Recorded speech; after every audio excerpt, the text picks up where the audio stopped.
Hello my dear 11th class students, welcome to my channel study simply Prateek sir. तो आज हम लोग start करने वाले हैं चैप्टर 1 का रिवीजन, जिसमें हम लोग खाली 1 मार्कर क्वेश्चन जो है वो कवर करेंगे। चैप्टर 1 सेट्स देखो बहुत कंफ्यूजिंग है, कई बार क्या होता है कई कॉन्सेप्ट जो होते हैं वो हमारे को याद नहीं रहते।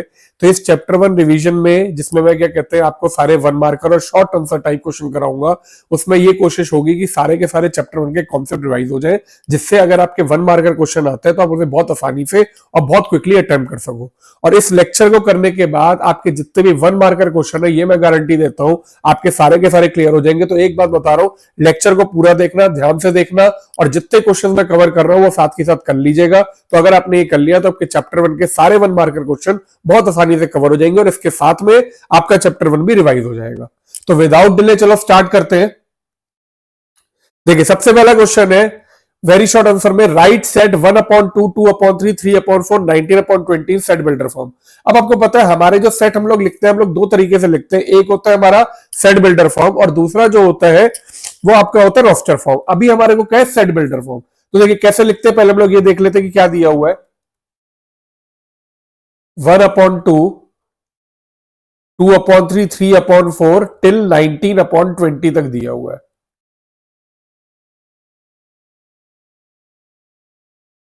अब अगर आप देखो, सबसे पहले ये देखो कि सेट बिल्डर फॉर्म में हम लोग क्या होता है, वेरिएबल यूज करते हैं।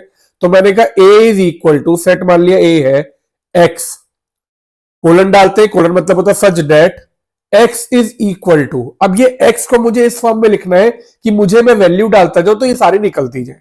तो मैंने कहा पहला है 1 तो नीचे एक ज्यादा, 2 तो 3, 3 तो 4, 19 to 20। तो पहले तो हमने लिख दिया n/n+1। अब क्वेश्चन ये आता है कि एन क्या है, सबसे पहले यही लगेगा, हमें तो पता है कि चाहे एन को 1 डालेंगे तो 2 आएगा, एन को 2 डालेंगे तो 3 आएगा, एन को 3 डालेंगे तो 4 आएगा। लेकिन मुझे यहां पे लिखना पड़ेगा कॉमा डाल के, N belongs to capital N. ये बिलोंग्स का साइन होता है, कैपिटल मतलब एन जो है वो नेचुरल नंबर को बिलोंग करता है, तभी एन 1 से स्टार्ट होगा। अगर आपका 0 से स्टार्ट करना होता आप एन बिलोंग्स टू डब्ल्यू लिखते हैं।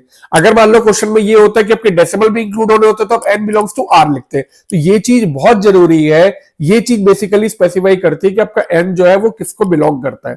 तो N belongs to N, comma 1 is less than N is less than 19। ये आपका जो है आप देखोगे ये पूरा का पूरा, इधर से मैंने समझाया कि 1 से लेके 19 के बीच में ये इक्वल टू का साइन डाल दिया। इक्वल टू मतलब 1 और 19 इंक्लूडेड है। एन की वैल्यू 1 से लेके 19 के बीच में है, एन नेचुरल नंबर है, तो आप 1 से स्टार्ट करोगे 19 तक जाओगे तो आप देखोगे एन 1 डालोगे 1/2, एन 2 डालोगे 2/3, ऐसे करते करते जब आप 19 डालोगे तो 19/20 आएगा। तो ये आपका आंसर हो गया। आई होप क्लियर है। तो इससे आपकी सेट बिल्डर फॉर्म भी रिवाइज होगी, सेट बिल्डर फॉर्म कैसे लिखते हैं और ये तरीका होता है सेट बिल्डर फॉर्म लिखने का। इस क्वेश्चन को आप इंपॉर्टेंट मार्क कर सकते हो। अगर अच्छा अब देखो अगला आ गया, write the set Z X such that this in roster form. अब देखो ये जो है ये मुझे सेट बिल्डर फॉर्म दी है, तो अगर मैं इससे समझ लूं कि मुझे सेट बिल्डर फॉर्म दी क्या हुई है तो मैं बहुत आसानी से रोस्टर फॉर्म लिख सकता हूं। तो चलो पहले सेट बिल्डर फॉर्म को लिखते हैं कि क्या दी हुई है। सेट बिल्डर फॉर्म में कहते हैं ए मान लो सेट कुछ नहीं दिया, तुम लोग मान लेते हैं A is equal to X such that X belongs to Z plus. देखो अब ये डिनोशन आपको पता होनी चाहिए, यहां पे दिया Z plus comma x square less than 4। अब बात समझिए, देखिए क्या क्या दिया हुआ है इधर। सबसे पहले तो मुझे कह रहे एक्स वेरिएबल है सच डेट, ये कोलन का मतलब होता है सच डेट। तो कह रहे X is a variable such that X belongs to Z plus.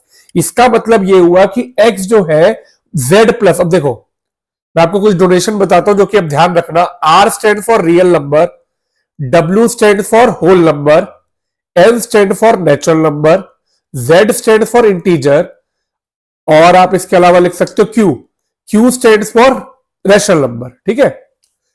और पी जो है that stand for irrational number. अगर मुझे कह रहे जेड प्लस मतलब होता है पॉजिटिव इंटीजर, आप नेगेटिव नहीं खाली पॉजिटिव इंटीजर लोगे। ऐसे अगर आर प्लस कह दूं मतलब positive real number, Z minus कह दूं मतलब नेगेटिव इंटीजर, और आर माइनस कह दूं मतलब नेगेटिव रियल नंबर। तो अगर आप इस क्वेश्चन में देखूं तो मुझे दिए X belongs to Z plus, इसका मतलब मुझे लेने खाली पॉजिटिव इंटीजर, ठीक है। और x square should less than 4, x square जो है वो 4 से कम होना चाहिए। अब मेरे को कह रहे हैं इसे रोस्टर फॉर्म में लिखो। अब देखिए बहुत ध्यान से समझिए, इंटीजर आपके नेगेटिव भी होते हैं, पॉजिटिव भी होते हैं, लेकिन क्योंकि ये कह रहे हैं कि x belongs to z plus, तो मैं खाली पॉजिटिव इंटीजर लूंगा, नेगेटिव नहीं लूंगा। अब सबसे छोटा पॉजिटिव इंटीजर अगर मैं पॉजिटिव की बात करूं तो वो क्या होता है आपका 1। तो आपने कहा 1 जो है, अगर मैं 1 का स्क्वायर करूं लेस देन 4, तो ये सही है, 1 आ गया। अब अगर मैं अगला पॉजिटिव इंटीजर 2 लूं, तो 2 का स्क्वायर जो होता है it is 4, 4 is not less than 4, तो मैं 2 नहीं लूंगा। अब अगर ये z, चलो तो ये तो मेरा आंसर हो गया, ठीक है। अब बाई चांस अगर मुझे z प्लस नहीं दिया होता, अगर मुझे ये प्लस नहीं दिया होता, तो यहां पे आंसर मेरा आता -1 और 1 दोनों, क्योंकि -1 का स्क्वायर भी 4 से कम होता है विच इज 1, एंड 1 का स्क्वायर भी 4 से कम होता है विच इज ऑल्सो 1। तो अगर ये z प्लस नहीं होता, अगर ये क्वेश्चन में होता z, ये चीज नहीं होती, तो मेरा आंसर आता -1,1। अच्छा और चीजें बताता हूं, अगर ये इक्वल टू का साइन होता, अगर मैं यही क्वेश्चन होता लेकिन यहां पे इक्वल टू का साइन होता, तो यहां पे आता 1,2। फिर से अगेन अगर ये नहीं होता और इक्वल टू का साइन होता, तो आता -2, 2, 0, 1, 2 सब आ जाते, क्योंकि z प्लस नहीं होता तो आपका 0 भी इंक्लूड हो जाता। ठीक है, तो ये चीजें ध्यान रखिएगा, दिस इज वेरी इंपॉर्टेंट कि आपको क्या दिया और आपको क्या निकालना है। तो इसका आंसर हो गया 1। तो मैंने यहां पे करली ब्रेसेस में, रोस्टर फॉर्म हमेशा करली ब्रेसेस होती है, 1 लिख दिया। अब चलते थर्ड पे। थर्ड पे कहते हैं let a is equal to 1, 3, 5, 7, 9, insert the appropriate symbol, ये सिंबल है बिलोंग्स टू और ये does not belong to in blank spaces in question 3 में। ठीक है, चलो अब करते हैं 1, 3, 5, 7, 9। तो अगर मैं 2 देखूं इस सेट में नहीं है, तो मैं लिख सकता हूं डज नॉट बिलोंग। तो देखो बात बहुत सिंपल सी है, अगर आपको सेट कोई दिया हुआ है, उसके अंदर के जितने एलिमेंट है, जैसे मेरे को यहाँ पे दिख रहा है 1, 3, 5, 7, 9, तो वो जो एलिमेंट है आप उनको साइन लगाते हो क्योंकि ये सेट का पार्ट है, तो आप कहते हो बिलोंग्स, और अगर कोई नहीं है तो आप कहते हो डज नॉट बिलोंग। तो मुझसे क्योंकि 2 पूछा तो मैंने 2 को कह दिया बिलोंग्स में। ये एप्सिलॉन का साइन कहलाता है, ये ई को थोड़ा सा सी को बीच में से काट दो और इसे ऐसे काट दो तो डज नॉट बिलोंग। अब देखो अगला थोड़ा सा ध्यान से देखिए, आपको कह रहे 3। अब अगर मुझे कहा होता 3 बिलोंग्स टू ए, तो ये बिल्कुल सही बात होती भाई, 3 बिलोंग कर रहा है। लेकिन अगर मुझे इस 3 को करली ब्रेसेस में डाल दिया, इसका मतलब मुझे कह रही है 3 जो सेट है वो इसे बिलोंग कर रहा है, विच इज रॉन्ग, क्योंकि ये क्या बन गया, सेट बन गया। बहुत ध्यान से समझिएगा, ये था एलिमेंट, लेकिन करली ब्रेसेस पे डालने के बाद ये सेट बन गया, और मेरा 3 एज ए एलिमेंट इस सेट को बिलोंग करता है, बट ये जो सेट है 3 का करली ब्रेसेस में वो बिलोंग नहीं करता, तो मैं यहां पे भी लिखूंगा does not belong. Same logic से 3,5 एक सेट के अंदर क्या ये जो है, अगर ये इसका मैं बात करूं बिलोंग्स और डज नॉट बिलोंग, तो मैं फिर से कहूंगा डज नॉट बिलोंग। अच्छा अगर इसी की जगह अगर मैं ये कहता ये 3 लिखा हुआ है, अगर मुझसे पूछो तो क्या ये इसका सबसेट है, सबसेट होता है कोई भी एलिमेंट को इसके सबसेट सेट के पार्ट में जो पार्ट होते हैं सबसेट, तो ये जो है it is the subset of A, and 3,5 is also subset of A. तो आई होप आपको क्लियर है। अगर ये खाली 3 दिया होता, 3 belongs to A without any curly braces, तो ये बिल्कुल सही होता। अगर ये क्या कहते हैं कर्ली ब्रेसेस में दे दिया, तो 3 डज नॉट बिलोंग टू ए, क्योंकि मुझसे बिलोंग्स और डज नॉट बिलोंग पूछे, मैंने ये सिंबल डाल दिया, तो तीनों element does not belong to A. अब चलते फोर्थ पे, कह रहे right the set A set लिखना है एक्स, फिर से सेट बिल्डर फॉर्म दे दी, एक्स इज एन इंटीजर, कह रहे एक्स जो है वो इंटीजर होना चाहिए, मतलब -1, 0, -2, 1, 2 इस तरह से, एंड -1 से लेके 4 इन रोस्टर फॉर्म। तो देखो सिंपल सी बात है, -1 से 4 के बीच में अगर रोस्टर फॉर्म में लिखना है, तो आपने सीधे सीधे आप लिखोगे फोर्थ में -1, 0, 1, 2 और 3। अब एक चीज ध्यान से देखिएगा, आपको -1 के आगे इक्वल टू का साइन दिया है, 4 के आगे नहीं दिया, इसका मतलब आपका -1 तो इंक्लूडेड है। -1 के बाद जितने इंटीजर आएंगे आप लिखते जाओगे, क्योंकि कह रहे हैं एक्स इज एन इंटीजर, तो एक्स यहां से इंटीजर क्या होगा, पहला होगा -1, then it will be next 0, then 1, then 2, then 3। 4 जो है it will not be included, क्योंकि 4 जो है उसके साथ में इक्वल टू का साइन नहीं दिया। तो ये छोटी छोटी चीजें होती है, लेकिन बहुत इंपॉर्टेंट होती है। अगर एमसीक्यू में ऐसे क्वेश्चन आ जाए तो आपको पता होना चाहिए कब इक्वल टू का साइन है कब नहीं है। तो इसमें दोनों चीजें यूज हुई है, देखो यहां पे इक्वल टू का साइन दिया तो -1 को यूज किया, आप 4 पे इक्वल टू का साइन दिया तो 4 को यूज नहीं किया। अब चलते fifth, write the set B this in set builder form. कह रहे बी जो सेट है, बी कितना दिया हुआ है 3, 9, 27, 81। चलो लिखते हैं पहले तो सेट मुझे दे दिया 3, 9, 27, 81, कहते हैं सेट बिल्डर फॉर्म में लिख दो। चलो अब कोई एक नया सेट मान ले तो मैं क्यू करली ब्रेसेस डालूंगा। सबसे पहले सेट हमेशा करली ब्रेसेस में लिखा जाता है एक्स सच डेट, ये हमेशा एक्स की जगह, अच्छा एक्स नहीं लेना, कोई और वेरिएबल ले लो, मान लो कि कहते मैंने लिए ए सच डेट। अब अगर आप देखो यहाँ पे 3, 9 को 3 स्क्वायर, 3 क्यूब, 3 की पावर 4, तो मुझे ये तो समझ में आ रहा है A is such that A is equal to 3 to the power N. आप एन की वैल्यू को डालते रहोगे तो ये वैल्यू आती रहेगी। अब क्वेश्चन ये आता है मुझे खाली 4 वैल्यू डालनी है, इसके आगे तो देखो डॉट डॉट डॉट नहीं दिया, मतलब एन जो है वो 4 वैल्यू ले रहा है ये वाला सेट। तो मैंने कहा A is equal to 3 to the power N comma N belongs to capital N, क्योंकि एन को 1 से स्टार्ट करोगे, 3 की पावर 1 हुआ 3, आगे आपने लिखा 1 से लेके एन की वैल्यू जो है that will be equal to 4, 1 से लेके 4 के बीच में जाएगी, उसके बाद नहीं जाएगी। तो N belongs to natural number, मतलब ये स्टार्ट होगा 1 से और एन की वैल्यू 1 से लेके 4 तक जाएगी। तो इस तरह से आप किसी भी क्वेश्चन को सेट बिल्डर फॉर्म में लिख सकते हो टिल द टाइम आपको ये रिलेशन समझ में आ रहा है और ये सारी चीजें क्लियर है। This is fifth. अब बात करते हैं सिक्स की, कह रहे which of the following are empty set. देखो एम्प्टी सेट क्या होता है, ऐसे सेट जिसमें कोई भी एलिमेंट नहीं होता, एलिमेंट मतलब कोई नहीं होता, उसे एम्प्टी सेट, नल सेट या वॉइड सेट कहते हैं, और उसे मैं फाइव से रिप्रेजेंट करता हूं। तब ये कह रहे A is equal to X such that X belongs to N. कह रहे एक्स जो है वो नेचुरल नंबर को बिलोंग करता है और एक्स की वैल्यू 3 से 4 के बीच में और दोनों साइड इक्वल टू भी नहीं है, मतलब आपका 3 से बड़ा होना चाहिए, 3.01, 3.001 हो सकता है, और 4 से छोटा 3 और 4 नॉट इंक्लूडेड। तो अगर आप ध्यान से देखो 3 और 4 के बीच में क्योंकि कोई भी इंटीजर नहीं लाई करता, तो ये आपका क्या हुआ, एम्प्टी सेट हुआ। ए इज इक्वल टू 5। ठीक है, क्लियर है। अब मूव करते हैं सेवेंथ क्वेश्चन पे। सेवेंथ क्वेश्चन को भी यही चेक करना है कि एम्प्टी सेट है या नहीं है। तो आपसे कहते हैं B is equal to X. ठीक है, फिर से सेट बिल्डर फॉर्म दिए, जब भी ऐसा दिया हो ये समझ जाओ सेट बिल्डर फॉर्म की बात हो रही है। B is equal to X such that X belongs to N. बहुत अच्छी बात है, तो इधर से समझ में आता है एक्स नेचुरल नंबर को बिलोंग करता है, मतलब 1 से स्टार्ट होगा।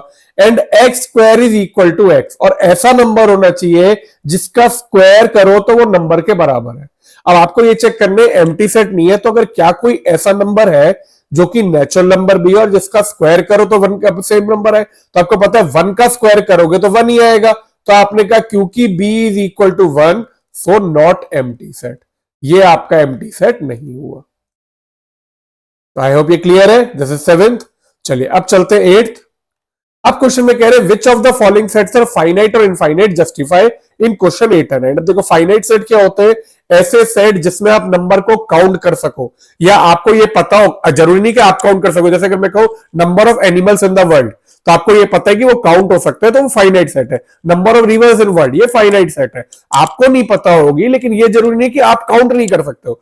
तो एनी सेट जिसमें number of elements can be counted is called finite, और ऐसे सेट जिसमें हम नंबर ऑफ एलिमेंट्स को काउंट ही नहीं कर सकते वो इनफाइनाइट होते हैं। तो अब ये कहते हैं the set of all the points on the circumference of circle.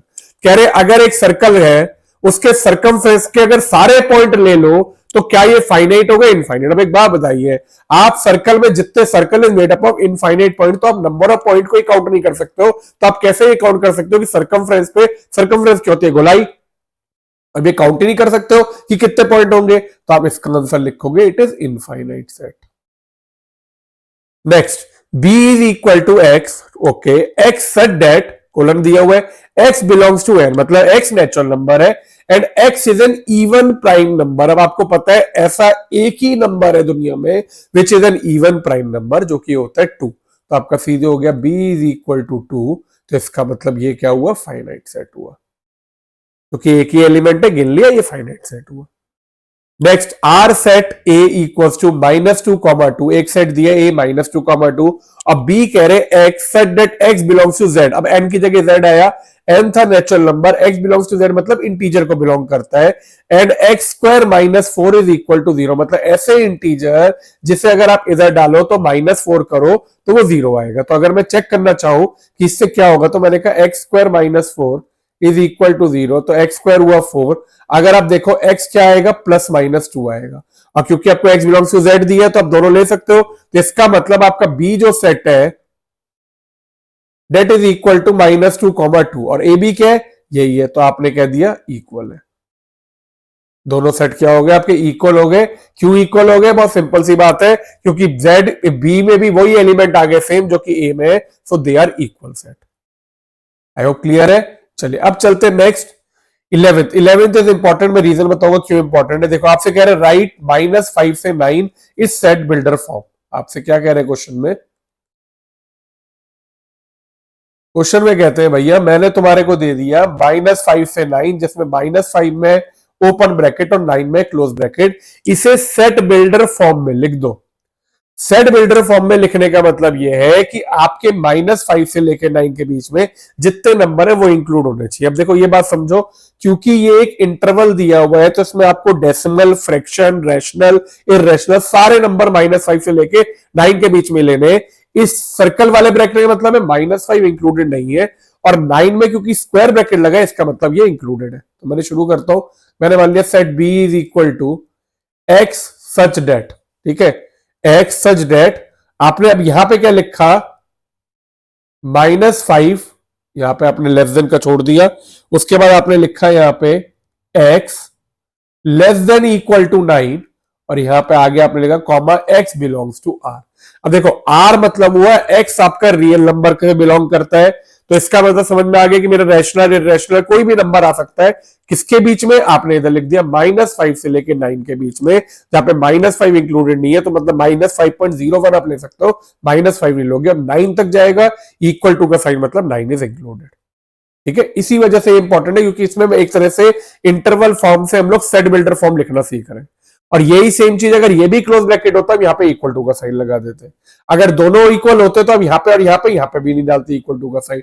तो ये सारी चीजें चेंज होती रहती है, ये मैं आपको बता दूं, ये ओपन ब्रैकेट होता है, ये क्लोज ब्रैकेट होता है। चलिए अब चलते हैं 12th क्वेश्चन पे। Write X such that X belongs to R, ठीक है, अब ये उल्टा दे दिया, आपसे कह रहे X such that X belongs to R, मतलब एक्स भाई रियल नंबर को बिलोंग करता है, मतलब कुछ भी हो सकता है, रैशनल इररेशनल कुछ भी हो सकता है। आर मतलब कि एक्स कोई वैल्यू ले सकता है, लेकिन एक्स की वैल्यू -3 से 7 के बीच में, जहां पे आप देखो -3 पे इक्वल टू का साइन लगा, 7 पे नहीं लगा, तो आपकी इंटरवल फॉर्म होगी ये क्लोज में -3 से 7 ओपन ब्रैकेट। ठीक है, तो ये हो गया आपका 12th क्वेश्चन। अब नेक्स्ट मूव करते हम लोग 13th क्वेश्चन पे। क्वेश्चन 13 में कहते हैं a इज इक्वल टू 135। देखो a जो है वो एक सेट दिया है जिसमें 3 एलिमेंट है, 135, कह रहे हैं हाउ मेनी एलिमेंट है p है। अब देखो सबसे पहले बात तो ये समझने की जरूरत है p क्या होता है। अगर मैं a एक सेट है, अगर मैं उसे p ऑफ a लिख रहा हूं, इसका मतलब पावर सेट ऑफ a। ठीक है, अब पावर सेट क्या होता है, पावर सेट क्या होता है, कलेक्शन ऑफ ऑल सबसेट। मैं आपको इस तरह समझाता हूं, देखिए मान लीजिए, पहले मैं समझाता हूं जिससे कि आपको क्लियर भी हो जाए। आपका एक 13 क्वेश्चन में एक सेट दिया है 135, मुझसे कहते हैं पी ऑफ ए में कितने एलिमेंट होंगे। ठीक है, मुझसे यही कह रहे हैं ना क्वेश्चन में, how many elements has P of A, तो पी ऑफ ए में कितने एलिमेंट होंगे, तो बेसिकली मुझे बताना है N P of A. N denotes number of elements, P of A denote power set of A. अब पहले यह समझना जरूरी है कि पावर सेट ऑफ ए क्या होता है। तो अगर पावर सेट क्या होता है, अगर मैं किसी भी सेट में उनके सारे सबसेट का कलेक्शन कर दूं तो वो पावर सेट कहलाता है।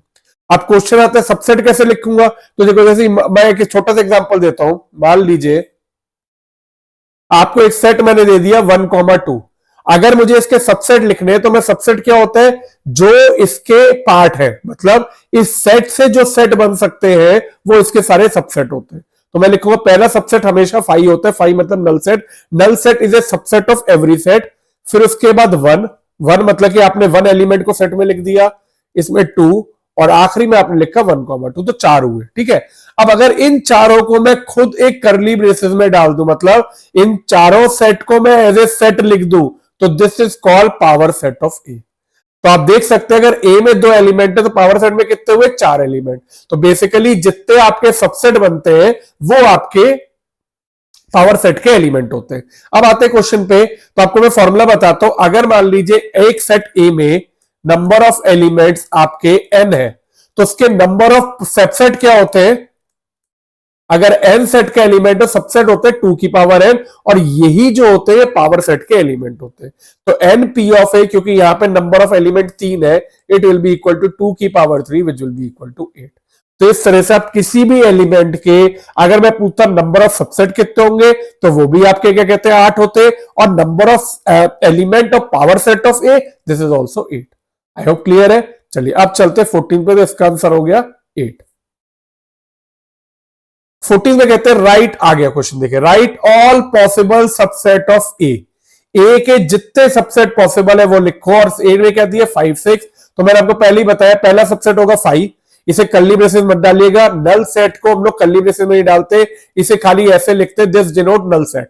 अगला मैं डालूंगा 5 क्योंकि 5 एलिमेंट है, उससे अगला हुआ 6, और लास्ट में हुआ 5,6। तो ये जो है ये सारे सबसेट हुए। अगर यही मैं पावर सेट ऑफ ए लिखता तो पावर सेट ऑफ ए में कर्ली ब्रेसेस में सारा जाता 5 5 6 और 5,6। तो दिस इज 14th क्वेश्चन। अब बात करते हैं 15th। देखिए A is a set of letter of the word Delhi. A कह रहे हैं सेट ऑफ लेटर है वर्ड दिल्ली का, तो ए को मैं लिख देता हूं। देखिए दिल्ली में कोई लेटर रिपीट हो रहा है, नहीं हो रहा, तो मैंने लिख दिया डी, किसी भी ऑर्डर में लिख सकते हैं, ई एल एच और आई, ये ए हो गया। B is the set of the letter of the word doll, तो बी में मैं लिख सकता हूं डी ओ और एल। डबल एल है क्योंकि मैंने जो लेटर रिपीट होते हैं उनको वापस सेट में ये लिखा जाता, तो ये 3 लेटर से बी बन रहा है। कहते हैं ए यूनियन बी निकालो। देखो ए यूनियन बी का मतलब होता है जो एलिमेंट ए में है या बी में है या दोनों में, सब लिख दो। तो पहले मैंने ए के लिख दिए डी ई एल एच आई, इसके अलावा डी तो कॉमन है, लिख चुका हूं, ओ नहीं है, ओ लिख दिया, और आपने एल जो है ऑलरेडी है, तो आपका ए यूनियन बी हो गया D E L H I ओ।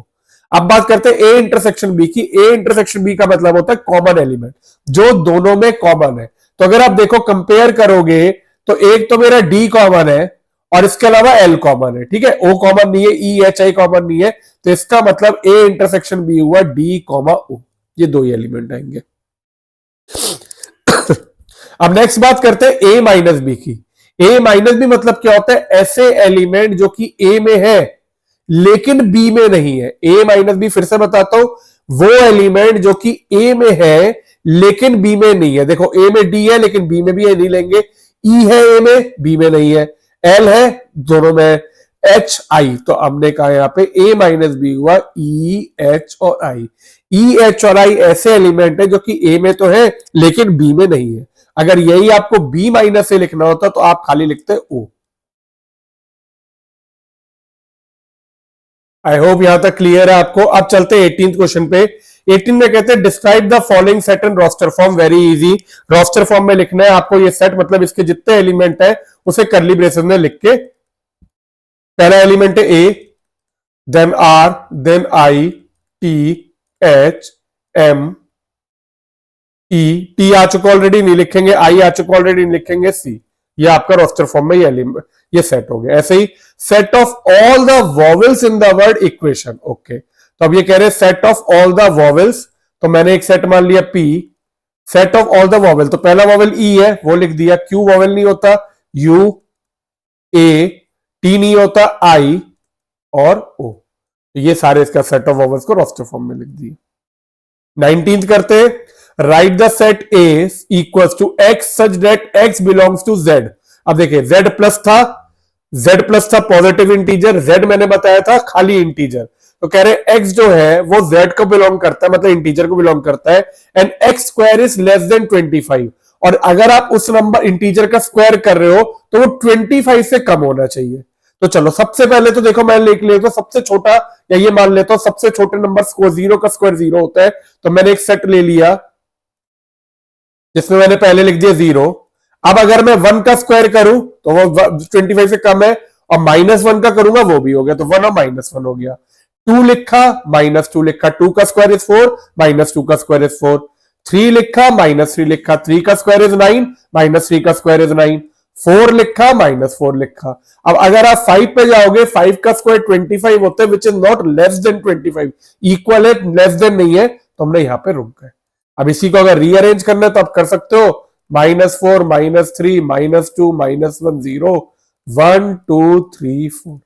ये मैं ओरली भी कर सकता था, लेकिन मैंने समझाने के लिए बस आपको एक एक चीज बताई है कि इस तरह से आप इसे क्रैक कर सकते हो। तो दिस इज 19। अब चलते 20 क्वेश्चन पे। राइट द सेट बी, एक सेट बी लिखना है equal to x, set that x is a 2 digit number. Okay, x जो है वो 2 डिजिट नंबर है, ठीक है, जैसे 10, 11, 12, 14, 18 ये। तो अगर मेरे को ऐसा लिखना होता तो 2 डिजिट नंबर लिख देता, लेकिन set that the sum of the digit is 7। दोनों डिजिट को ऐड करेंगे तो आपका 7 आएगा। तो मैंने एक सेट लिया फिर से ए, ठीक है, x is a 2 digit number. अब देखो सबसे छोटा नंबर 2 डिजिट जिसे अगर आप ऐड करो और 7 है, डेट इज 16। 16 के बाद अब आप इसे बढ़ाते जाओगे तो इसे कम करते जाओगे, 25, 34, 43, 7 आ रहा है ना सब, 52, 61 और 70। 70 आखिरी में 07 लिख सकते हैं, वो 1 डिजिट हो जाएगा, लेकिन 70 लिख सकते हैं। तो टोटल आपके 7 2 डिजिट नंबर ऐसे जिनका सम जो है that is sum of the digit is 7। तो ये थे आपके 20 very short question. I hope आपको क्लियर है। इसमें हमने set builder form, roster form, equal set, finite set, infinite set, union, intersection, ये जितनी इंपॉर्टेंट चीजें थी ये सारी की सारी एक बार मैं कवर कर ली है। आई होप आपको ये लेक्चर समझ में आया हो, क्लियर हो। अब हम लोग स्टार्ट करते हैं इसके कुछ एमसीक्यू क्वेश्चन। अभी लेक्चर खत्म नहीं हुआ, अब हम लोग स्टार्ट करते हैं एमसीक्यू क्वेश्चन, ठीक है, जिससे कि आपको ये चैप्टर बिल्कुल क्लियर हो जाएगा। तो अब चलो बात करते हैं एमसीक्यू क्वेश्चन की। कहते हैं A and B are 2 given sets, then A intersection. अब देखो ये बहुत इंपॉर्टेंट है, आपसे कह रहे हैं ए और बी दो सेट दिए हुए हैं सेट, तो आपको बताना है A intersection A intersection B complement, इसकी वैल्यू क्या होगी। अब देखो बहुत ध्यान से समझो, दो डी मॉर्गन्स लॉ होते हैं जो कि आपको पता होने चाहिए। ए इंटरसेक्शन बी कॉम्प्लीमेंट होता है A complement union B complement, और ए यूनियन बी कॉम्प्लीमेंट होता है A complement intersection B complement. तो अगर मैं ये से लगाऊंगा तो ये यहां पे आएगा A complement union B complement. पहले मैंने इसे खोल दिया बाय डी मॉर्गन्स लॉ, ठीक है। अब देखो अब इसमें लगेगी डिस्ट्रीब्यूटिव प्रॉपर्टी, तो मैंने कहा ए इंटरसेक्शन ए कॉम्प्लीमेंट, ये पहले इसके साथ गया union A intersection B complement. अब ए इंटरसेक्शन ए कॉम्प्लीमेंट हुआ आपका 5। देखिए ए और ए कॉम्प्लीमेंट मतलब जो ए में है और जो ए में नहीं है, उन दोनों का अगर इंटरसेक्शन मतलब कॉमन ढूंढेंगे तो कुछ भी नहीं होगा। तो ये हुआ 5 union A intersection B complement. अब एक है नल सेट और इसका आप यूनियन अगर इससे ले रहे हो तो 5 union A intersection B complement हो गया आपका ए इंटरसेक्शन बी कॉम्प्लीमेंट, ये आ गया। अब अगर आप सेट वेन डायग्राम में देखो तो अगर आपका ये ए है ये बी है और आप ए इंटरसेक्शन बी कॉम्प्लीमेंट कह रहे हो, मतलब जो बी में नहीं है और ए में है, मतलब ये हुआ this is equal to A minus B. तो या तो आप ये लिख सकते हो या आप इसे ए माइनस बी भी लिख सकते हो, और याद रखना ए माइनस बी को ए इंटरसेक्शन बी कॉम्प्लीमेंट लिखा जाता है, ठीक है। तो अगर मैं देखूं इसमें क्या आंसर हुआ, ऑप्शन डी। चलिए अब चलते 43 पे। 43 में कह रहे हैं A and B are 2 sets such that A is the subset of B. A B का सबसेट है, इसका मतलब ये हुआ जो जो एलिमेंट बी में है वो सारे ए में तो है ही, लेकिन उल्टा नहीं होगा। ए में जो एलिमेंट होंगे वो सारे एलिमेंट बी में होंगे, लेकिन जरूरी नहीं है कि बी के सारे एलिमेंट ए में हो। तो A is the subset of B, then A intersection B complement. अब ये कह रहे हैं ए इंटरसेक्शन बी कॉम्प्लीमेंट बताओ। अब एक बार बताओ, B A is the subset of B, ठीक है, आपको ए जो है वो बी का सबसेट दिया है। तो अगर मैं कहूं ए इंटरसेक्शन बी कॉम्प्लीमेंट, तो बी कॉम्प्लीमेंट में क्या एलिमेंट हुए जो कि बी में नहीं है, और ए में कौन सा एलिमेंट है जो कि बी में है। तो ए इंटरसेक्शन बी कॉम्प्लीमेंट क्या होगा आपका, नल सेट। फिर से समझाता हूं, बी है, A is the subset of B, मतलब जो ए में है वो एलिमेंट वही होंगे जो कि बी के अंदर होंगे, उसके अलावा कोई नहीं हो सकते, क्योंकि सबसेट मतलब क्या होता है, सबसेट के सारे एलिमेंट जो होते हैं वो सुपर सेट में होते हैं। यहाँ पे बी सुपर सेट है, ए सबसेट है, तो ए के अंदर जितने एलिमेंट है वो बी के अंदर होंगे होंगे। तो अभी कहते हैं ए इंटरसेक्शन बी कॉम्प्लीमेंट। अब बी कॉम्प्लीमेंट मतलब क्या हुआ, जो कि बी में नहीं है। अगर बी में नहीं है और ए के साथ इंटरसेक्शन लेंगे तो क्या आएगा आपका, नल सेट आएगा। तो इसका मतलब आपका क्या हुआ, 43 का सी, नल सेट, ठीक है, इंपॉर्टेंट है। 44, if n a union b is equal to 18 n a minus b is equal to 5 n b minus a is equal to 3, तो n a इंटरसेक्शन b क्या होगा। अब देखो इसके मैं 2-3 तरीके बता सकता हूं आपको, लेकिन सबसे सिंपल तरीका बताता हूं मैं, कैसे करोगे इसे? देखो पहले इसके लिए ये समझो, आपका जो ये वेन डायग्राम होता है जिसमें ये दो सेट होते हैं, this is A and this is B, मान लो ये दो सेट है, तो आपका ए यूनियन बी में बात करूं, ये जो पोर्शन होता है ये खाली, ये वाला, ये जो पोर्शन होता है this is A minus B, ठीक है। ये जो पोर्शन होता है this is A intersection B, A और बी का कॉमन, और ये जो पोर्शन होता है दिस इज बी माइनस है, क्योंकि ए माइनस बी मतलब होता है जो ए में है लेकिन बी, जो ए में है लेकिन बी में नहीं है, ये हटा दिया, तो ए माइनस बी होता है आपका ये वाला पोर्शन, बी माइनस ए होता है आपका ये वाला पोर्शन जो बी के अंदर है लेकिन ए में नहीं है, और ये कॉमन। तो एक तरह से आपका जो एन ए यूनियन बी होता है, ए यूनियन बी क्या हो गया, ये पूरा is equal to N A minus B plus N A intersection B plus N B minus A. अब मेरे को पता है आपने जो फॉर्मूला पढ़ रखा होगा वो पढ़ा होगा n A union B is equal to N A plus N B minus n A intersection B. Normally हम लोग यही फॉर्मूला याद रखते हैं, लेकिन ये फॉर्मूला जो आया है ये इसी का डेरिवेशन है, वो भी मैं आपको करके दिखा देता हूं एक बार। अब देखिए अभी मैंने आपको बताया, लेकिन या इधर तो हम लोग डायरेक्ट यूज करते हैं। अब n A union B is equal to ये हुआ, आपको एन ए यूनियन बी कितना दिया हुआ है, देखिए क्वेश्चन में देखिए एन ए यूनियन बी मुझे दिया हुआ है 18, 5 और 3, ठीक है। तो यहां पे मैंने डाला 18 is equal to 5 plus N A intersection B plus 3। अब 5 प्लस 3 इज 8, 18 माइनस 8 इज 10, तो आपका एन ए इंटरसेक्शन बी सीधे आ गया 10। हो गया सिंपल सा, तो दिस इज 44 का बी। तो इस तरह से आप ये क्वेश्चन कर सकते हैं, कंफ्यूज होने की जरूरत नहीं है, जरूरी नहीं है कि आपको ए और बी दिया हो। आपने हमेशा फॉर्मूला पढ़ा है n A union B is n A plus N B minus n intersection B, लेकिन इसमें मैंने आपको लॉजिक बताया कि ये वाला आप कैसे यूज करोगे। अब नेक्स्ट हम लोग चलते हैं, for any two set A and B A intersection A union B complement. चलो अब ये वाला आ गया दूसरा 45, क्या कह रहे हैं, A intersection A union B complement. पहले तो ऊपर देखो क्या दिया था, ए इंटरसेक्शन बी दिया था, यहां पे आपको ए यूनियन बी कॉम्प्लीमेंट दे दिया। पहले हम लोग ने डी मॉर्गन्स लॉ लगाया वैसे ही, ठीक है, तो डी मॉर्गन्स लॉ लगाया तो ये आ गया ए कॉम्प्लीमेंट।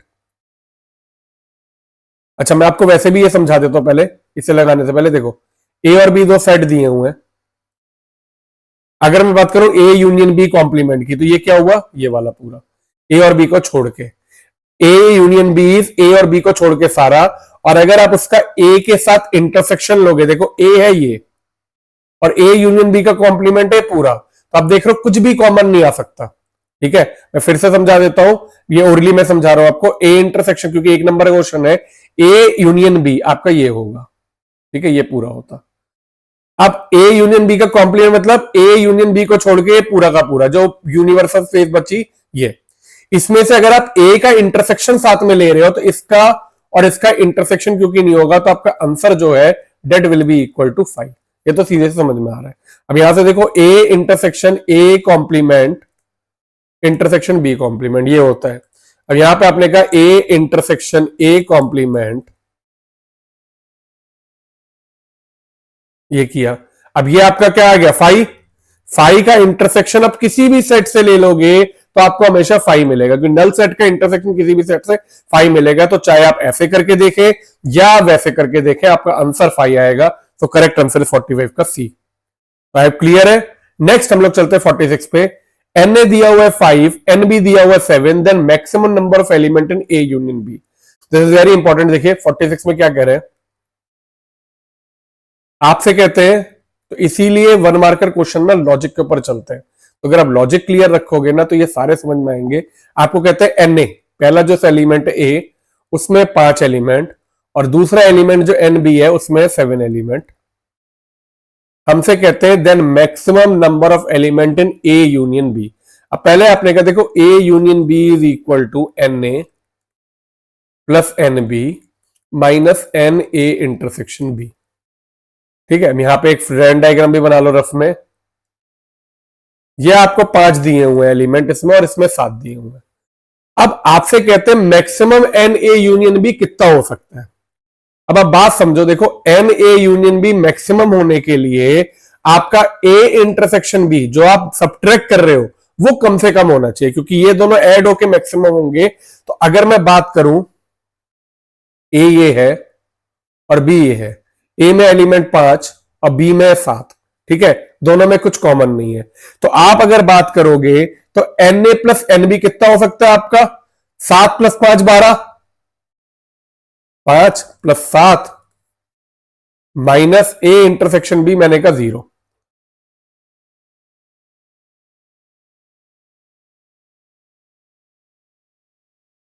तो इसका मतलब आपने ये कहा जब n A union B maximum है तो n A intersection B should be minimum, क्योंकि जितना कम सब्ट्रैक्ट होगा उतनी मैक्सिमम वैल्यू होगी। तो ये जब भी हो सकता है जब दोनों के बीच में ये दोनों डिसजॉइंट सेट हो, मतलब एन ए इंटरसेक्शन बी जो है वो आपका 0 हो। Therefore maximum value of n A union B is equal to 12। ये आ गया। अच्छा, अब इसका एक और, अगर मैं कहता मिनिमम वैल्यू, बताओ कम से कम ए यूनियन बी कितना हो सकता है? ध्यान से समझना, कम से कम ए यूनियन बी के लिए आपका ए इंटरसेक्शन बी क्या होना चाहिए था? मैक्सिमम होना चाहिए था। अब ए इंटरसेक्शन बी कब मैक्सिमम होगा? जब मान लो आपका ए है 7 और बी पूरा का पूरा इसके अंदर लाई कर रहा है। इसका मतलब आपका ये 5 प्लस 7 माइनस 5 वापस। तो अगर आपका n A intersection B minimum होना चाहिए, एन ए यूनियन बी अगर मिनिमम होना चाहिए था, उसके लिए मैक्सिमम होना चाहिए था। मैक्सिमम कब होगा? जब इन दोनों में से जो कम वाले एलिमेंट है वो इसके पार्ट भी होंगे। तो आपने कहा इसका मतलब A should be the B subset of B. तो इस तरह से आपका आंसर आएगा 7। तो इन क्वेश्चन अगर ये 1 मार्कर आता है तो सिंपल सा याद रखना, अगर आपको ए और बी दो सेट दिए हैं, आपसे कहे n A union B maximum हो तो दोनों को ऐड कर दो, और अगर मिनिमम पूछा है तो दोनों में से जो बड़ा वाला है, अगर बी बड़ा है तो उसके एलिमेंट, और अगर ए बड़ा है तो ए के एलिमेंट, ये आपके मिनिमम नंबर ऑफ एलिमेंट होंगे ए यूनियन बी में। ठीक है, चलिए अब चलते 47। 47 कहते हैं n stand for number of element of P of 5, मतलब पावर सेट ऑफ 5 का फिर पावर सेट लेके नंबर ऑफ एलिमेंट बताना है। तो देखो समझते हैं इसको कैसे करेंगे। 47 में आपको कह रहे हैं एन पी ऑफ 5। अब सबसे पहले ये बात समझो कि आपका 5 जो होता है इसमें कितने एलिमेंट होते हैं? अगर मैं एन ऑफ 5 की बात करूं तो इसका मतलब इसमें 0 एलिमेंट है, कोई एलिमेंट है ही नहीं। तो अगर मैं बात करूं पावर सेट ऑफ 5 में, तो पावर सेट ऑफ 5 में जो एलिमेंट होंगे वो होंगे 2 की पावर 0 विच इज 1। तो आपका पावर सेट ऑफ 5 में एलिमेंट हुए 1। ठीक है, अब इसका मतलब एक एलिमेंट है। अब एक एलिमेंट से अगर आपने कहा उस एक एलिमेंट सेट के एलिमेंट को आपने वापस किया पी ऑफ 5, तो वो आपका होगा 2 की पावर 1 विच इज 2। तो number of element in P of 5 will be equal to, देखते क्या आंसर है, 2। This will be correct answer. I hope clear है। देखिए पावर सेट ऑफ 5 में 0 एलिमेंट होते हैं, तो आपने कहा पावर सेट ऑफ 5 जो है 2 की पावर 0 इज इक्वल टू 1। अब इसमें ये जो 1 एलिमेंट है, पावर सेट ऑफ 5 में एक एलिमेंट होगा। अब अगर आप उसका भी पावर सेट लेते हो तो आपकी 2 की पावर 1 विच विल बी 2। अब नेक्स्ट 48 में कहते हैं if a is equal to 1 2 3 4 5 then the number of proper subset of a is. अब देखिए बहुत ध्यान से समझिए, आपको नंबर ऑफ एलिमेंट a में दिए हुए 5। मैंने आपको बताया था नंबर ऑफ सबसेट क्या होते हैं, अगर ये n एलिमेंट है a के सेट में तो 2 की पावर n सबसेट होते हैं। तो आपने कहा नंबर ऑफ सबसेट अगर निकालने होते तो डेट विल बी 2 की पावर 5 32। तो आंसर हो गया 32? नहीं, ध्यान से क्वेश्चन को बहुत ध्यान से पढ़ो। आपसे कह रहे प्रॉपर सबसेट। प्रॉपर सबसेट मतलब क्या होता है? वो वाले सबसेट जो कि पूरा का पूरा जो सेट होता है उसे नहीं लिया जाता।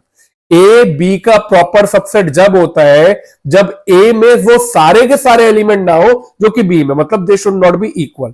अगर ए बी का सबसेट और बी ए का सबसेट है, इसका मतलब ए और बी बराबर है, then they are called proper subset of each other. तो प्रॉपर सबसेट होने के लिए सेट इक्वल होने चाहिए, क्योंकि मुझसे कह रहे हैं then the number of proper subset of A. Number of proper subset कितने होंगे? तो आपने कहा एक ऐसा सबसेट है जो कि इसमें नहीं होगा, तो इम्प्रॉपर सबसेट होगा जब इक्वल होते हैं। तो आपने कहा यहां पे होगा 2 की पावर 5 32। 32 माइनस 1 31 जो है these are proper subset. A is the subset of B and B is the subset of A. वो वाला केस जब होगा तो इट बिकम इम्प्रॉपर सबसेट। तो आपका ए इक्वल्स टू बी में वो वाला केस को रिजेक्ट किया, आंसर विल बी 31। तो 48 का सी हो गया 31। अब चलते 49। For any two set A and B, A minus B union B minus है। देखो वैसे तो मैं इस वेन डायग्राम से समझा सकता हूं आपको। ए माइनस बी आपका मैंने अभी आपको बताया था ये वेन डायग्राम में। अगर आप देखें ये ए माइनस बी है, ये बी माइनस है, आपसे क्या कह रहे हैं दोनों में, दोनों का यूनियन कह रहे हैं। तो अगर ए माइनस बी ये है और बी माइनस ए ये है, उन दोनों का यूनियन अगर आप करने जाओगे तो ऑप्शन देखते पहले क्या क्या दिए हुए। ऑप्शन में कह रहे हैं A minus B union A, B minus A union B, A minus B minus this, A union B intersection A intersection B. ठीक है, तो अब इसमें हम लोग देख लेते हैं कि हमारे को कौन सा मैच करेगा, ये देखते हैं। देखो ए माइनस बी और बी माइनस ए, अगर मैं ए माइनस बी करूं और यूनियन ए करूं, ठीक है, क्या आएगा, ए माइनस बी आपका ये है और यूनियन ए कर दूं तो ये पूरा बात नहीं बनेगी। हमारे को तो ये चाहिए और साथ में ये भी चाहिए, दोनों का यूनियन चाहिए। ठीक है, तो ये वाला तो नहीं हो सकता। B minus A union B, तो ये भी नहीं हो सकता। ठीक है, क्योंकि ये भी क्या होगा आपका सेम लॉजिक है। अब A union B, A union B क्या होगा आपका, ये देख लेते हैं।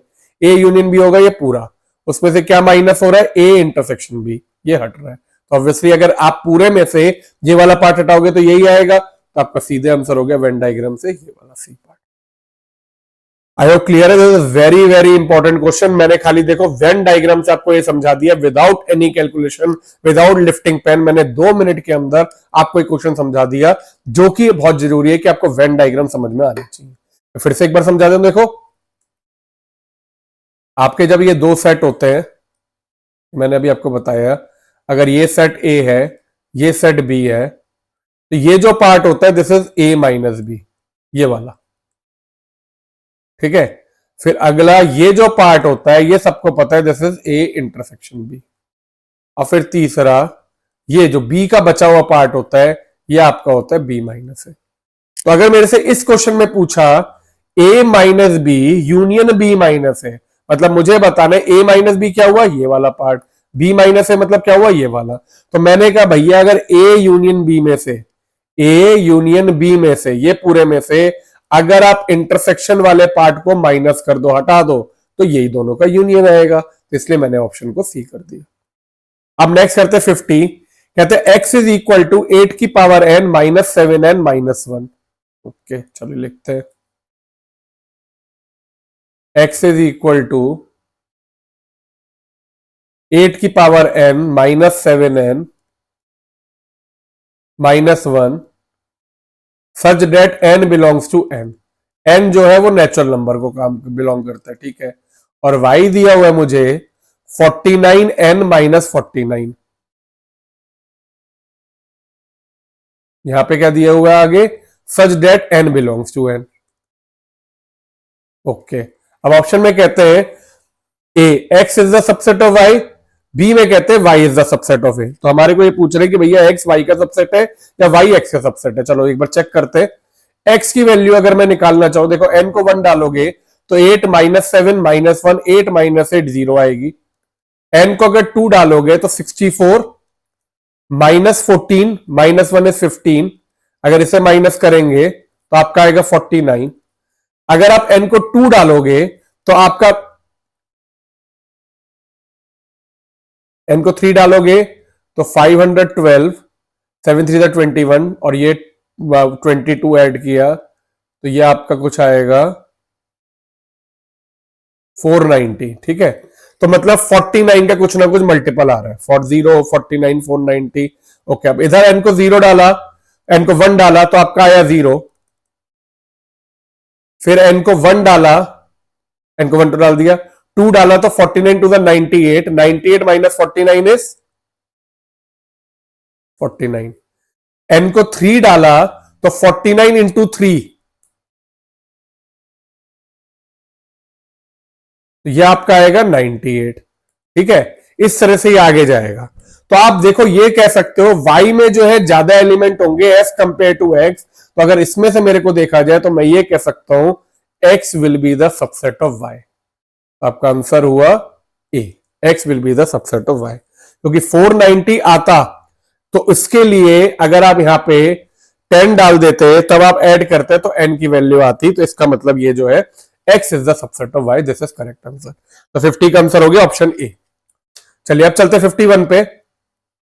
Late nu is equal to 700, n A दिया है 200, एन बी दिया है 300, एन ए इंटरसेक्शन बी दिया है, ये आपको निकालना है n A C intersection B C. देखो पहले क्वेश्चन में लिख लेते क्या दिया हुआ है, फिर क्वेश्चन को समझेंगे। 51 में मेरे को कहते हैं एन यू दिया हुआ 700, एन ए दिया है 200, एन बी दिया हुआ है 300, एन ए इंटरसेक्शन बी आपको दे दिया 100। आपसे कहते हैं एन ए कॉम्प्लीमेंट इंटरसेक्शन, ए सी मतलब होता है कॉम्प्लीमेंट, इंटरसेक्शन बी कॉम्प्लीमेंट निकालो। अब देखो सबसे पहले मैंने आपको बताया डी मॉर्गन्स लॉ, जब आपको ये निकालना है तो आपने कहा n A complement intersection B complement is equal to N A union B का कॉम्प्लीमेंट। डी मॉर्गन्स लॉ लगाया, अगर ये कॉम्प्लीमेंट अलग अलग है और बीच में इंटरसेक्शन है तो ये आपका कॉमन यूनियन बन जाएगा इंटरसेक्शन का, और कॉम्प्लीमेंट बाहर आ गया। अब अपने का एन ए यूनियन बी का कॉम्प्लीमेंट मतलब हुआ ए यूनियन बी को छोड़ के सारा, तो क्योंकि टोटल सेट यूनिवर्सल होता है मैंने लिख दिया this will be equal to this, ये होगा। ये रिलेशन पता चल गया मुझे भाई। अब मुझे एन यू पता है, अगर मुझे एन ए यूनियन बी मिल गया तो माइनस करके निकाल दूंगा। अब चलो एन ए यूनियन बी निकाल लेते। अब एन ए यूनियन बी का फॉर्मूला मैंने लगा दिया, n A plus N B minus n A intersection B. N A कितना हो गया आपका 200, एन बी कितना हो गया 300 माइनस 100, 300 प्लस 200 500 माइनस 100 इज 400। तो n A union B is equal to 400। अगर ये 400 हुआ तो आपने कहा n A union B complement will be equal to nu which is 700 minus 400 which is equal to 300। therefore जो आपसे पूछा गया है a complement intersection b complement वो क्या हो गया 300 हो गया। चलो देखते हो ऑप्शन, ये आपका सी हो गया, दिस इज ऑप्शन सी। तो 51 का आपका हो गया सी। ठीक है, चलिए अब नेक्स्ट चलते हैं। आई होप आपको ये समझ में आ रहे हैं, काफी कॉन्सेप्ट हमने डिस्कस कर लिए। अब 52 में कह रहे हैं set A has N element that the total number of subset of A, ये आपको बहुत क्लियर बताया हुआ है 2 की पावर n, बहुत बार बताया हुआ है अगर सेट ए में n एलिमेंट है तो टोटल सबसेट होंगे 2 की पावर n, प्रॉपर सबसेट होंगे 2 की पावर n माइनस 1। ठीक है, तो प्रॉपर पूछा तो ये आंसर होता है, टोटल सबसेट पूछा 2 की power n। The number of non empty subset of the set 1 2 3 4। अब देखो फिर से समझो, आपसे कह रहे नॉन एम्प्टी, मैंने बताया था नल सेट जो होता है वो सबका सबसेट होता है, तो आपसे कह रहे नॉन एम्प्टी सबसेट बताओ। तो भाई अगर 4 एलिमेंट है, अगर एनए में 4 एलिमेंट है तो टोटल सबसेट कितने होंगे आपके 2 की पावर 4 विच इज 16। लेकिन 16 में आपका एक सेट जो होगा वो नॉन एम्प्टी, वो एम्प्टी सेट भी होगा, तो आपने कहा नॉन एम्प्टी कितने हो गए 16 माइनस 1 15, तो आपके 15 आंसर हो गया। तो ये चीजें बस ध्यान रखनी जरूरी होती है कि आपसे क्वेश्चन में क्या पूछा है। सबसेट टोटल 2 की power n, non empty subset तो एम्प्टी को हटा दिया, प्रॉपर सबसेट तो एक इम्प्रॉपर सबसेट होता है उसे हटा दिया। इस तरह से अगर क्वेश्चन चेंज करें तो ये चीजों को ध्यान रख के आंख बंद करके आंसर मत करिएगा, बस ये छोटी छोटी चीजें ध्यान रखिएगा। अब कहते हैं A and B are 2 sets so that A union B is equal to A intersection B. कह रहे 2 सेट ऐसे हैं जिसमें ए यूनियन बी और ए इंटरसेक्शन बी कॉमन है। अब मैंने अभी आपको बताया था A union B is equal to A intersection B, मतलब एक सेट ए है और दूसरा सेट जो बी है वो भी यही सेम होगा, तभी A union B A intersection B दोनों सेम हो सकते हैं। तो इसका मतलब क्या होगा आपका A is equal to B. अगर 2 सेट ऐसे हैं जिसमें यूनियन भी सेम है और आपका इंटरसेक्शन भी सेम है, जो ये जब भी पॉसिबल है जब आपके दोनों सेट इक्वल है, तो 54 का आंसर हो गया C. Let A and B be 2 set, then A union B is the subset of A intersection B. हो ही नहीं सकता, पढ़ के पता चल रहा है यूनियन कभी भी इंटरसेक्शन का सबसेट हो ही नहीं सकता, ना प्रॉपर ना इम्प्रॉपर, कुछ भी नहीं हो सकता। A intersection B is the subset of A union B, या फिर इसका प्रॉपर सबसेट भी हो सकता है और इक्वल भी हो सकता है, दोनों केस हो सकते हैं। अच्छा सी में कह रहे हैं A intersection B is equal to A union B, ये दोनों तो नहीं हो सकते, तो 55 का आंसर मेरा होगा ऑप्शन बी। अब next Q is equal to x, x is equal to 1 upon y. कह रहे Q एक सेट है, x सब्जेक्ट x जो है वो y का रेसिप्रोकल है, where y belongs to n। ठीक है, तो अब ये देखो Q एक बार बताओ इसमें क्या क्या हो सकता है। अगर आप x को 1 लो तो 1 इज इक्वल टू 1, तो 1 तो हो सकता है, 0 नहीं हो सकता, 2 नहीं हो सकता, 3 नहीं हो सकता, खाली 1 हो सकता है। तो Q 1 बिलोंग्स टू क्यू। ये आंसर हो गया ऑप्शन डी बी। तो ये आपके कुछ एमसीक्यू क्वेश्चन थे। अब मैं आपके 4-5 क्वेश्चन असर्शन रीजनिंग को और डिस्कस करूंगा, फिर हम इस लेक्चर को खत्म करेंगे। तो चलिए अब स्टार्ट करते हैं असर्शन रीजनिंग के क्वेश्चन। देखिए आपको दिया हुआ है ए ऑप्शन है assertion is correct, reason is correct और it is a correct explanation. तो आपने ट्राई कर रखे होंगे कि क्या क्या होते हैं। बी में कह रहे हैं assertion is correct, reason is correct but not correct explanation. C assertion is correct, reason is incorrect. D assertion is incorrect, reason is correct. चलिए अब चलते हैं 57 कह रहे हैं the number of non empty subset. अभी अभी हमने डिस्कस किया था, तो ये कह रहे हैं non empty subset of the set A B C D are 15। तो अभी हमने डिस्कस किया है टोटल अगर ये 4 एलिमेंट है तो टोटल सबसेट हुए 2 की पावर 4 16।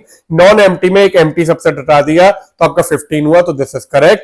रीजन में कह रहे हैं number of non empty subset of set having n element are 2 की पावर n माइनस 1। ये फॉर्मूला भी सही है, तो आपका ऑप्शन हो गया ए। assertion is correct, reason is correct and reason is the correct explanation।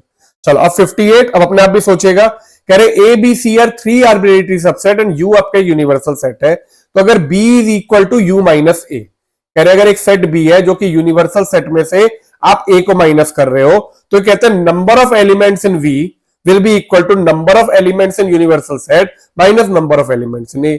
समझ लो एक एग्जांपल लेके, मान लो आपको ए दिया हुआ है 1 2 3 और आपको बी दिया हुआ है 1 से लेके 10, ठीक है। अगर आप u माइनस ए करते हो बी के लिए, u दिया हुआ है, u माइनस ए करते हो तो b में क्या आएगा 4 से लेके 10। तो ऑब्वियसली आपके अगर ये 3 एलिमेंट से सब्ट्रैक्ट हो रहे हैं तो नंबर ऑफ एलिमेंट के लिए भी ट्रू होगा, तो असर्शन तो आपका हुआ सही। अब बात करते हैं if c is equal to a minus B, तो nc is equal to na minus mb।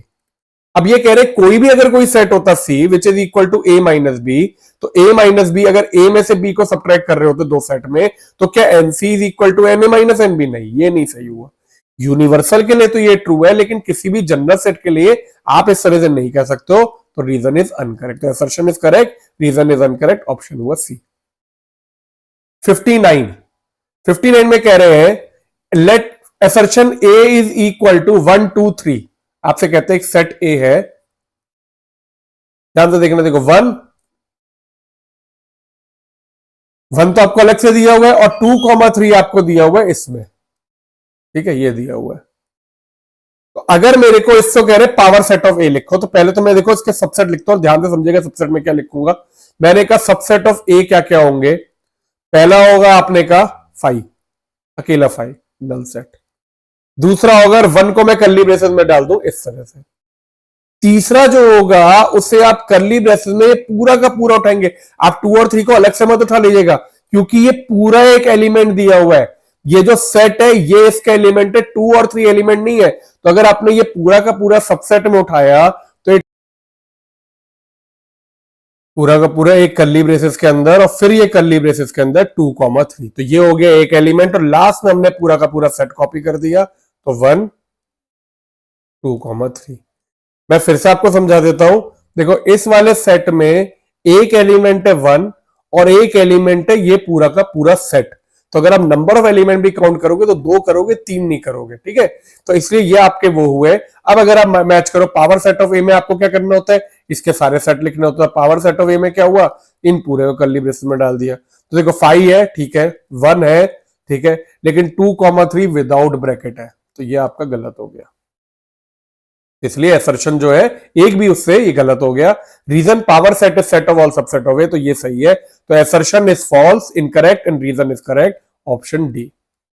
अब चलते हैं इस लेक्चर के लास्ट क्वेश्चन पे 60 पे। The subset of the set 1 और 2। सेट कैसे दिया हुआ है आपको फिर से देख लेते हैं।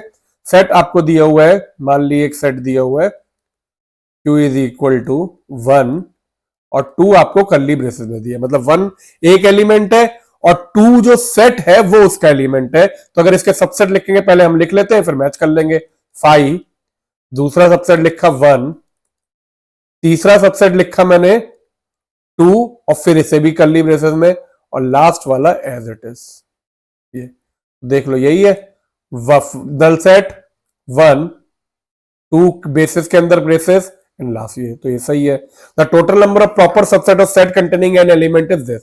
दोनों सही है, लेकिन हमारे को कोई करेक्ट एक्सप्लेनेशन नहीं दी है, तो आपका ऑप्शन हो गया बी। तो इस तरह से हम लोग असर्शन रीजनिंग के क्वेश्चन भी कर लेते हैं। तो देखिए इस लेक्चर में मैंने आपको चैप्टर 1 से रिलेटेड सारे शॉर्ट क्वेश्चन, चाहे वो 1 मार्कर हो, 1 वर्ड क्वेश्चन हो, या फिर क्या कहते हैं एमसीक्यू, असर्शन रीजनिंग, हमने सारे के सारे डिस्कस किए। अगर आप ये लेक्चर कर लेते हो, 1 घंटा अगर आप इस चैप्टर को दे देते हो तो आपको सारे कॉन्सेप्ट क्लियर हो जाएंगे, आपको ये समझ में आ जाएगा कैसे इसके एमसीक्यू अटेम्प्ट करने हैं। तो लेक्चर को जरूर से करिएगा, और प्लीज नीचे लेक्चर में कमेंट लिखिएगा आपको लेक्चर कैसा लगा, समझ में आया, कोई प्रॉब्लम है तो वो भी लिखिएगा।